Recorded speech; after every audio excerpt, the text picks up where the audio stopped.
Yo, Counterattack Podcast with myself, Daps. Guys, hit the like button, hit the subscribe button, and all that. If you're watching this, you're probably subscribed anyway. Guys, I'm not going to lie to you. I was not going to record today. But I just thought, do you know what? It's funny because we're going to get straight into it. What's made me record is that it's the fact that, okay, so look, Arsenal lost today. And even though the league has really and truly been over since that Man City game, if I'm being totally honest, like, yes, mathematically we could win it still, but it was all in Man City's hands. We kind of knew since then that it wasn't going to happen. So obviously we play Brighton today. Arsenal we play Brighton and we lose 3-0. But here was my thing is, yeah, it's quiet when everyone loses and everyone drops points. But now that we know that it's in Man City's hand, Man City don't look like they're going to drop any points anytime soon. Now that we know it's in their hands, I thought people would relax a bit with their hate for Arsenal or, you know, making sure that we don't win it. I thought people would relax a bit, but I don't know what happened. That Enciso goal goes in. By the way, Kivior, listen, that's going to be a lesson for him. I wouldn't be surprised if Arteta really ripped into him because of that, because you don't just go down and just allow a player just like a free header in like at goal and he goes and scores, and then it's an uphill battle from there. But you know, you stay on your feet and you finish the move, because if he was up, that header would not have got to him. So I don't know. But when that goal went in, I looked in my WhatsApp group, in one of the WhatsApp groups, and all I saw was, yes! Bare S's. And I said to myself, why, what's all that about? Like, it's not come from a Brighton fan. It's not come from a Man City fan. But yet, the person was so happy. And I get like, ha Arsenal. I can take all the ha Arsenal, ha you lot are losing, because I get it. Like, it's part and parcel of. But the happiness, I said back to them, what's all that about? Like, I don't understand. So that led me on to go and see the general thing on Twitter and Instagram and stuff like that. And people are so happy. Like, outside fans, I understand there have been a lot of Arsenal fans thinking we were going to win the league and it was already a foregone conclusion. I understand that you want to shut them up, cool. But the obsession this season has been so crazy. And I've spoken before about calling Arsenal bottle jobs when at the end of the day, bottle jobs can only happen when, in my opinion anyway, bottle jobs only happen when your initial objective was for a certain thing. So Arsenal's initial objective was to fight and get into top four. Yes, we managed to get to first place for however many weeks, but that was never the objective anyway. And listen, it was very disappointing how we failed in the end, 100%. But you can't call them bottle jobs when at the end of the day they managed to take it all the way to the 36th game of the season and finish second. So it's been disappointing, but you can't call them a bottle job. But there's been so many people like all season, like saying Arsenal have a lot to prove. Like I've never witnessed a season like this before, where a team can play well and throughout the whole season do not get the credit at all. So I was just a bit confused about that, and that's literally the only reason why I actually ended up recording, because I was like, I need to talk about this. Why is everyone so happy? And it's been like that all season. Even since the Man City game, I get in the immediate aftermath, there's going to be, you know, banter and whatever. But why is it still so, I don't know. Like, maybe people would prefer City to go and win a treble or win however many trophies in however many years. Like, maybe that's what people really want. I don't understand. And yeah, it's just weird. It's just so weird. And yeah, it's just weird.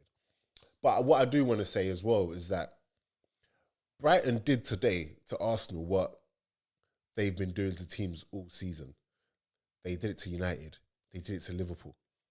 Do you know what I'm saying? Like, but yeah, when it's Arsenal, it's like, no, you lot got absolutely dealt with and blah, blah, blah, blah, blah.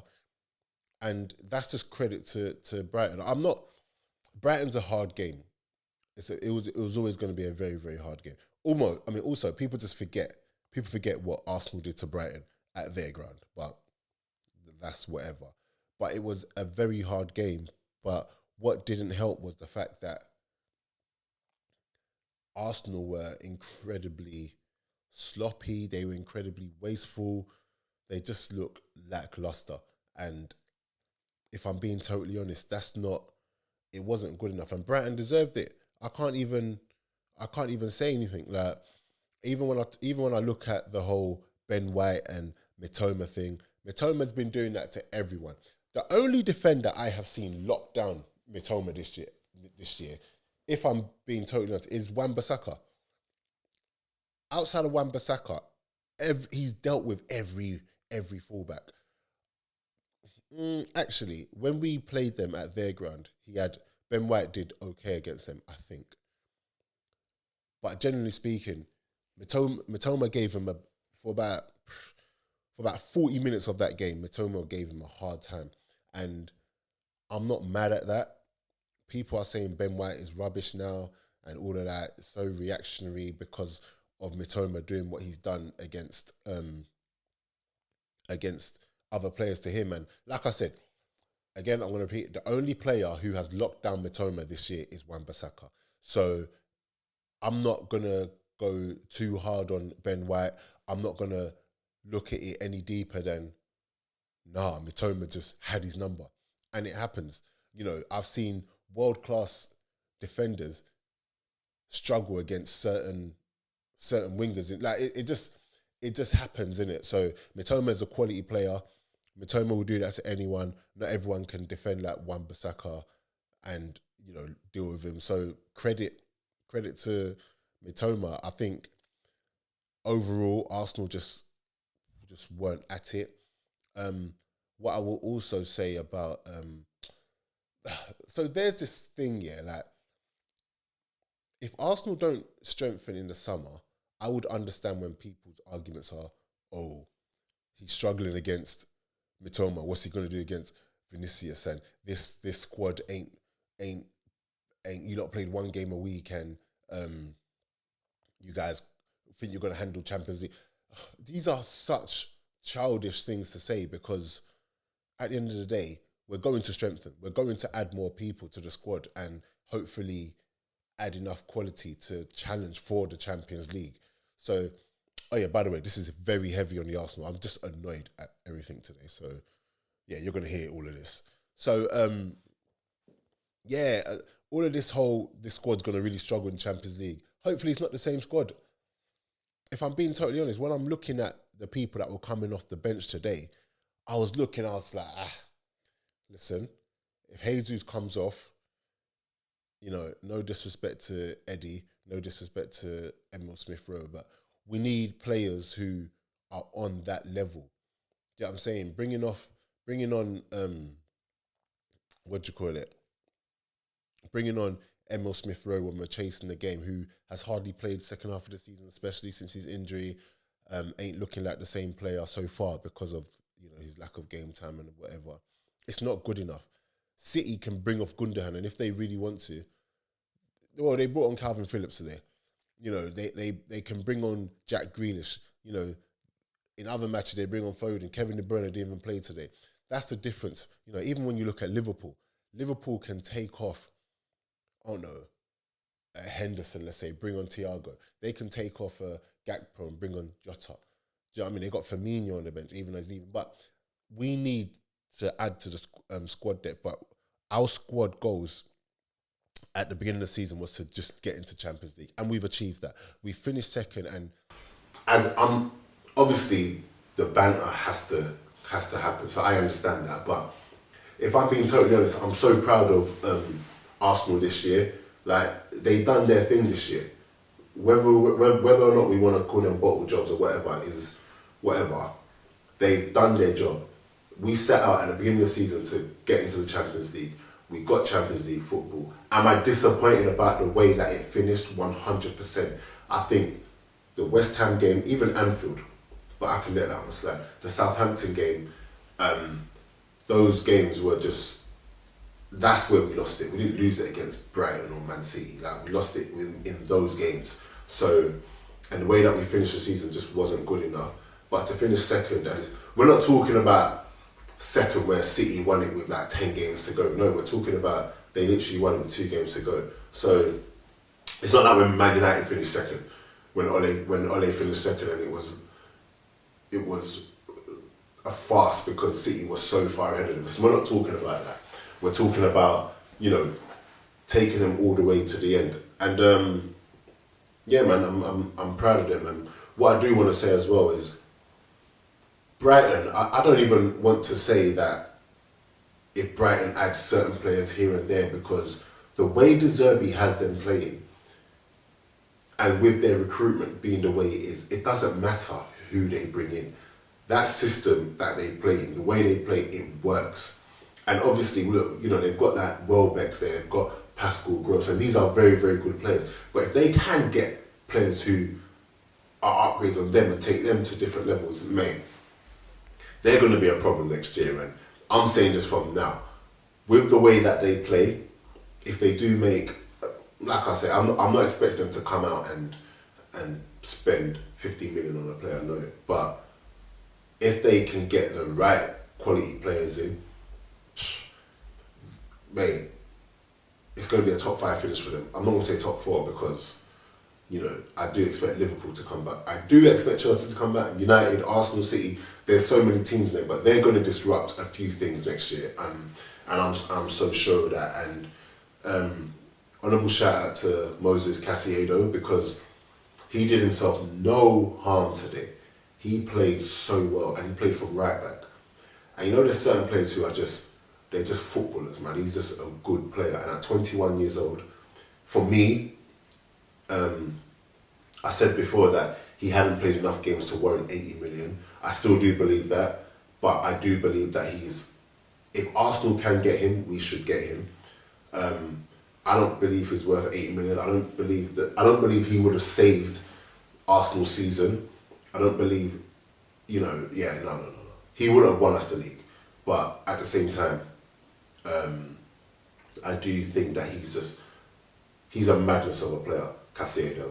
I think when you look at his overall football ability, the physical presence, his in-game IQ, his in-game know-how for someone so young is second to none. And, you know, Arsenal, the only bad thing is that Arsenal should have done, if they're going to get him eventually, they should have moved heaven and earth to get him, because the amount of people that are going to be after him now is stupid. But I also understand not wanting to pay £100 million for the player. It makes no sense. So Brighton deserved it. They're going to be so tough to beat next year. Arsenal are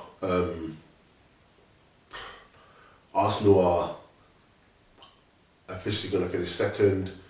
You know, I just didn't understand the banter. Maybe someone can tell me why. Like, you know, I don't mind banter, but I still hope for objective stuff. You know, I still hope that people remain objective.